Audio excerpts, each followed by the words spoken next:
It's been over a year since I started 3D animation, and this is what I learned. In this video, we're going to talk about how I started with 3D animation and how it has evolved over the coming months. Keep watching, because who knows, you might also learn something from my journey. Before we talk about my first 3D animation experience, I want to talk about where it all began. Before I ever started with 3D animation, I started with Roblox. To be specific, Roblox Studio. Trying to make fun games after school in Roblox Studio was my first interaction with 3D space, and I definitely had to get used to how strange it felt. Creating my own environments and characters in Roblox Studio was so cool, but I knew I could do more with 3D. And one day, I was searching through YouTube how to make a 3D animation. I was never ready because it seemed like something impossible, and I always told myself I could never do it. Until I said in late 2023, I'm just going to do it.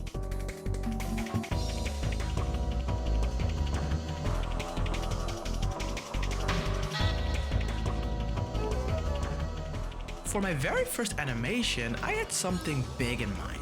But what I had in mind felt impossible for someone who is just starting with 3D animation. I had a whole scene written down for my first animation. But before I started my first animation, I needed the tools to even start animating. I needed a software to animate, and my choice of software is Blender. If you don't know what Blender is a 3D software where you can create anything and everything in one software, from characters, objects to environments. In this case, I used it for animation. I also needed a character with a rig, and if you don't know what a rig is, you can think of a rig as a skeleton for the character. You can move the bones to give the character movement. Now we can start, but I had never animated before, so I didn't know what to expect. Or at least, that's what I thought.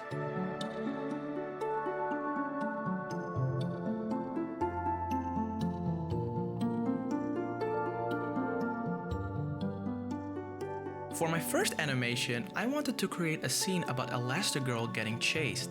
And funny enough, it's inspired from the first Incredibles movie and a Megamind scene. So I searched through the whole web for the official Elastigirl model that Pixar Animation Studios uses, and not a fan-made model. And I came to find out that Pixar or any other animation studio does not give their models away for anyone to use outside their studios. It felt like my whole project had been thrown out the window, and I thought to myself, we're fucked. If I couldn't get the official Pixar model, unfortunately I had to find a fan-made one. I found one on CG Trader, where they sell all kinds of 3D models, from characters, animals, vehicles, to furniture and hard surface models. And surprisingly, it looked really good, maybe a little too good. I also found this simple car model that I wanted to use for my animation, a simple turd that can pop out from the front of the car and Cortex his laser ray. Yeah, I don't know either, okay? So now I have everything I need to get started. Now what? I found some simple tutorials on YouTube about the principles of animations to get a good grip on the basics, so that I can apply it to my own animation. The first couple of days, I watched the videos while animating, and after a week, I could do it without a tutorial. But every now and then, I needed a tutorial to be reminded again. And within 2 weeks, I had this. I was actually quite proud of it. For my first time, I still think this is a pretty okay animation, to be honest. What I did wasn't optimal, because one of the reasons I rendered the animation in Blender with 24 FPS but exported the video in 60 FPS, and that causes some stutter in the final video. It's a small mistake, but that didn't stop me from something I really enjoyed creating. I uploaded it to YouTube, and for the time, it surprisingly did pretty well. I didn't think anyone would watch my first attempt at animation because it was full of silly stuff, but I was really proud, and it motivated me to make even more animations. And guess what? That's exactly what I did. In the coming months, I made more and more animations, but I had a feeling that my quality was not at that level from the first animation I made. Most of my animations felt very rushed, short, and didn't make sense at all. I just wasn't satisfied with the end results. Fast forward to 2025. I decided to take my animations to the next level, and I wanted to learn how to give my characters more life, so I learned how to use the graph editor. Now, what is the graph editor? In the graph editor, you see curves that plays a role for different bones. And the curves you see are visual representations of how value changes over time. They are used to control the rate of change for various properties, creating smooth, accelerating movement instead of simple linear transitions. Using the graph editor was one of my biggest fears, until I discovered it's not that hard at all.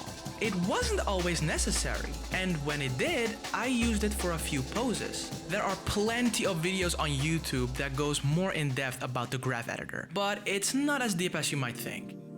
For my recent animation, I went for something I've been into recently, and that's sci-fi movies and games.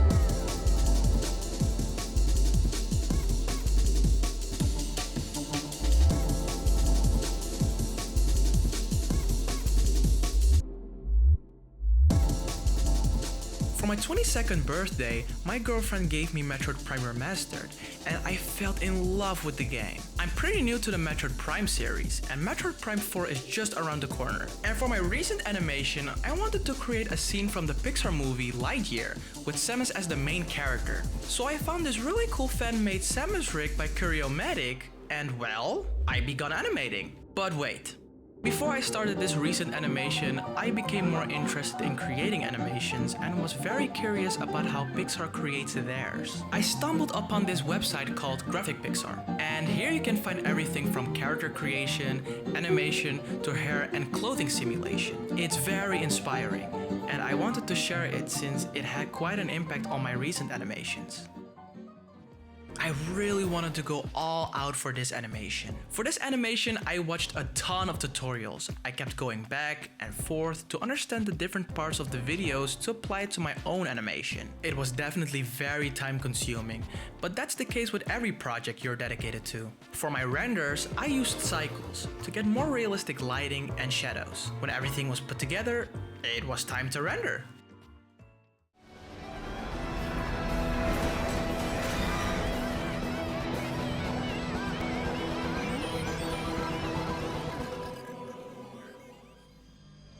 And honestly, I'm quite surprised this time. I'm really proud how this animation turned out.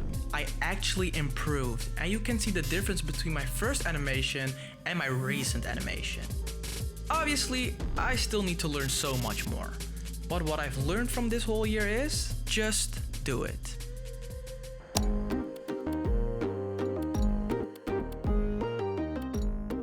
When I started with animation, I thought I'd never be able to do these cool things.